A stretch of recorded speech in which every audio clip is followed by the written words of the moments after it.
అంటన్నా పిలిచావు ఇట్లా ఎక్కడ మీద అన్నావు ఇక్కడ చూసామన్నావు ఎట్లా చెప్పగలుగుతారు ఓయోకి వెళ్తారని? చూసాను అందుకోసం అంటున్నాను. ఎన్నిసార్లు ఏ విధంగానో చూస్తాను. ఫలానా అబ్బాయి ఇలా ఉన్నాడని ఎవరన్నా ఫోటో పంపుతారు నా ఫోన్కి, మెసేజ్ వస్తాయి. దానివల్ల తెలుస్తుంది కదా. మా ఫ్రెండ్ ఎవరో మెసేజ్ పెట్టి అందరిలాగా నా ఫోటో కూడా మీకు పంపారా? పంపించింది మా ఫ్రెండ్. ఎవరామె? ఎవరో ఫ్రెండ్ లేదు.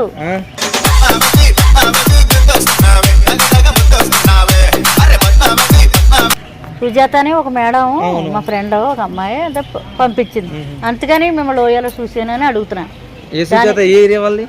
ఏరియా అంటే కొక్కడపల్లిలో సరనగరం అమ్మాయిది. పరిచయం ఉంది కానీ జాబ్ చేస్తుంది ఆవిడ. అలా చూసి ఆవిడకి ఎవరో పంపారట, పలానా పలానా ఒకళ్ళు చెప్పుకుంటాం కదా, అలా చెప్పింది. చెప్తే అదే చూసి నిన్ను అడుగుతున్నాను అన్నమాట. అక్కడ కానీ వెళ్ళావా బాబు?